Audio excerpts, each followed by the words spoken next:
2 दिन पहले की ये न्यूज़ है कि कनाडा ने फ्लैग पोल या फ्लैग पोलिंग ख़त्म कर दी है।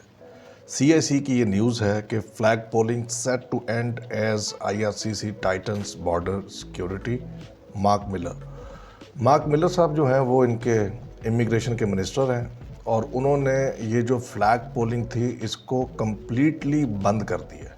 ठीक है, इससे एक तो ये अथेंटिकेशन हो गई मेरी इस वीडियो की जिसमें मैंने असाइलम वाली ये वीडियो आज से तकरीबन कोई 2 हफ्ते पहले अपलोड की थी और मैंने इसमें ये बताया था कि 2.25 करोड़ गैर कानूनी तौर पर जो अमेरिका में लोग रहते हैं ट्रंप ने आकर उनको निकालना है। अब उन्होंने करना है बॉर्डर का रुख और भागना है यहाँ से, तो उनसे बचने के लिए ये अपने बॉर्डर्स को टाइट करेंगे। लेकिन ये बताने से पहले कि फ़्लैग पोलिंग क्या है, ये याद रखें कि हर वीकेंड के ऊपर सैटरडे संडेज़ को मैं एक वेबिनार करता हूँ गूगल मीट के ऊपर जो बिल्कुल फ्री होता है। आपने अपना नाम, ईमेल एड्रेस, क्योंकि ईमेल एड्रेस के साथ आप वहाँ पर लिंक करेंगे, अपना टेलीफोन नंबर, अपना सिटी का नेम लिखें और अपनी एज, एजुकेशन, यानी कि इस तरह की इन्फॉर्मेशन सिर्फ आपने व्हाट्सएप कर देनी है नीचे दिए हुए नंबर पर। अगर आपको नीचे नंबर नज़र नहीं आ रहे तो फिर वो पहले मैसेज के अंदर होंगे, तो आप वीकेंड के ऊपर अथेंटिक इन्फॉर्मेशन कनाडा की ले सकते हैं, वर्क वीज़ा के मतलब, मुख्तलिफ़ किस्म की इमिग्रेशन के मतलब, और जो कनाडा के अंदर आपकी सेटलमेंट्स हो सकती हैं या विज़िट किस किस तरह से लग सकता है, वो डिटेल इन्फॉर्मेशन आपको वेबिनार में मिल सकती है। देखिए, सबसे पहले समझें कि फ़्लैग पोलिंग होती क्या है। बहुत आसान और सादा से लफ्ज़ों में मैं आपको समझाता हूँ, लेकिन फ़्लैग पोलिंग समझाने से पहले, मतलब फ़्लैग पोलिंग कानूनी था लेकिन एक तरह का ये जुगाड़ था।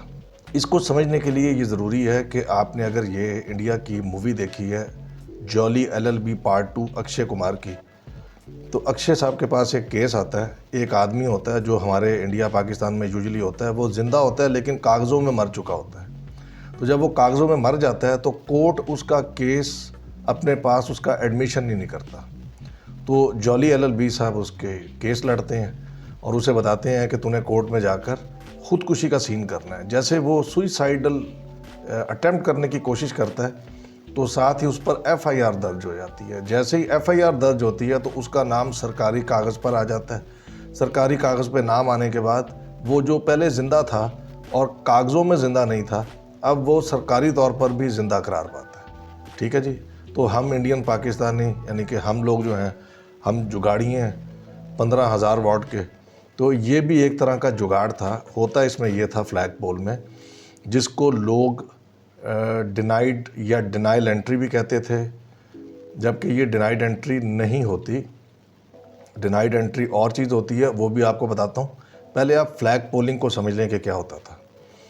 कि कनाडा के अंदर जो स्टूडेंट्स होते थे और जो वर्क परमिट पे लोग होते थे या जिन्होंने अपना PR स्टेटस चेंज करना होता था, वो ये करते थे कि कनाडा US बॉर्डर पे जाते थे। कनाडा से उनकी एग्ज़िट लग जाती थी कि वो US जा रहे हैं। US का जो वहाँ पर कस्टम्स का जो भी ऑफिसर या एजेंट होता था, उसको वो अपने डॉक्यूमेंट्स देते थे और बताते थे कि भैया हमने यहाँ करनी है फ्लैग पोलिंग, हमने सिर्फ आपके झंडे का तवाफ़ करना है, यहाँ पर हम यहाँ पर घूमेंगे फिरेंगे, हमने USA के अंदर एंटर नहीं होना। तो जब आप उसको ये इन्फॉर्मेशन देते थे तो वो एडमिनिस्ट्रेटिव रिफ्यूज़ल या एडमिनिस्ट्रेटिव डिनायल लगा देता था।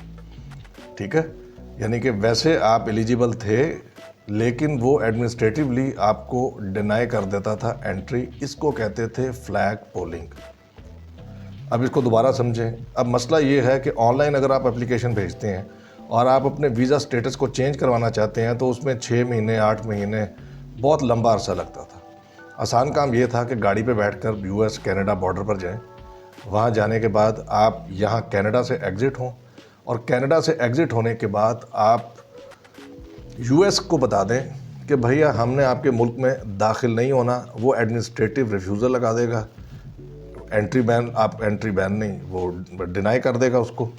आप वहाँ से घूमकर दोबारा कनाडा में आएंगे। अब कनाडा में एंटर होने के लिए आपको दोबारा से एक एंट्री चाहिए होगी।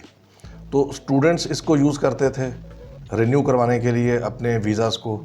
और ख़ास तौर पे पोस्ट ग्रेजुएट वर्क परमिट लेने के लिए, बजाय इसके कि वो अपने होम कंट्रीज़ में जाएं, वहाँ से जाकर इतना लंबा प्रोसीजर 6-6 महीने का करें या वो ऑनलाइन प्रोसेस में अपना टाइम वेस्ट करें। तो ये एक बड़ा ज़बरदस्त फ्लैग पोलिंग, इस चीज़ को फ्लैग पोलिंग कहते थे। तो इसमें हमारे पाकिस्तानी इंडियंस क्या करते थे कि मल्टीपल एंट्री विज़िट वीज़ा पर जाते थे और वहाँ फ़र्ज़ करें आपके 6 मंथ्स होने वाले हैं। अब आपकी चूँकि आपको एक एग्ज़िट चाहिए, तो वो ये फ्लैग पोलिंग यूज़ करके दोबारा से एक फ़्रेश एंट्री लेकर कुछ आवर्स वहाँ पर गुजार कर बॉर्डर के ऊपर वापस आ जाते थे और कनाडा के अंदर से ही मल्टीपल टाइम्स, यानी कि वो विज़िट वीज़े पर साल 1.5 साल इस तरह से करके रह लेते थे।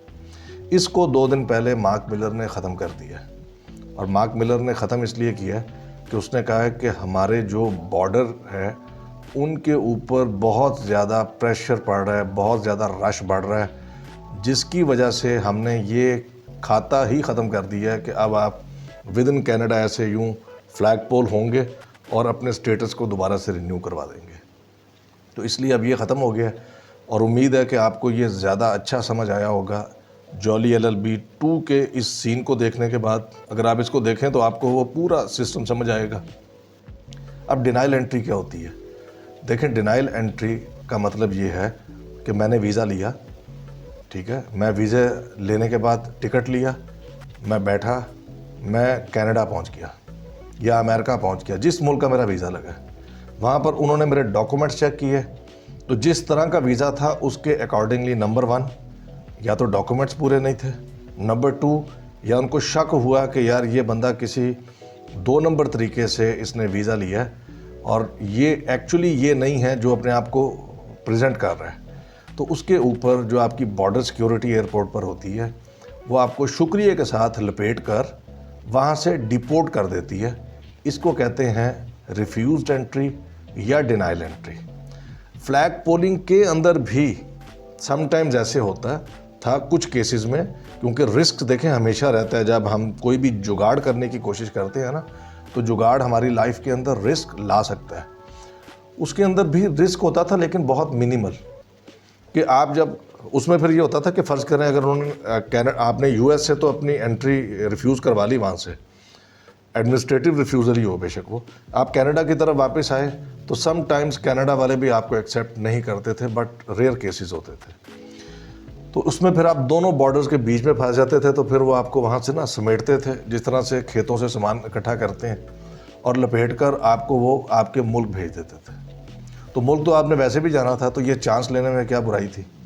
तो अब दोबारा आते हैं डिनाइल की तरफ। तो जब आप प्रॉपर वीज़ा लगवा कर उनके एयरपोर्ट पर उतरते हैं और उनकी जो कस्टम्स और जो इमिग्रेशन होती है वो आपको क्लियर नहीं करती, तो उसको कहते हैं डिनाइल एंट्री, जिसको डेपोटेशन कहते हैं, एयरपोर्ट के ऊपर ही डेपोटेशन। तो वहीं से आप वापस आ जाते हैं, सिर्फ जहाज़ का सफ़र करते हैं। तो ये एक नई चेंज थी, तो मैंने सोचा कि आपके साथ शेयर करूँ, इससे पहले कि कोई फ्लैग पोलिंग को कोई इमिग्रेशन स्ट्रीम या कोई जॉब स्ट्रीम बनाकर आपको लूटना शुरू करे। क्योंकि पिछले दिनों मैंने एक टीवी पर देखा कि आपके यहाँ चकवाल के इर्द गिर्द कहीं शादी हो रही थी, एक बंदा कनाडा से आया और कनाडा उसने शादी पर लोगों से कहा कि मैं आपको ना कनाडा ले जाऊंगा, और वहाँ से पता नहीं 1 अरब के 1.5 अरब इकट्ठा करके ले गया। आप लोगों की ना ज़हनी हालत इतनी ख़तरनाक है। एक चीज़ याद रखें, जो बदबख्त इंसान कनाडा में रहता है या जो कनाडा का कंसल्टेंट है, वो आपको गारंटी से वहाँ लेकर नहीं जा सकता। जो लोग कनाडा में पढ़ते हैं या रहते हैं, उनको भी उनकी इमिग्रेशन रूल्स, उनकी पॉलिसीज़ नहीं पता। वो तब पता चलेंगी जब आप जो इमिग्रेशंस और ESDC जो बाकी अदारे हैं, इनके जब तक आपके पास वाइट पेपर्स नहीं आएंगे, जब तक आपके पास इनसाइडर इन्फॉर्मेशन नहीं आएगी। इनसाइडर इन्फॉर्मेशन आपको फ्यूचर प्रेडिक्ट करने में हेल्प करती है कि आने वाले वक्त में एक्चुअली क्या होने वाला है। तो फिर आप बैठकर बता सकते हैं, बेशक आप बांग्लादेश में बैठे हों या आप श्रीलंका में बैठे हों,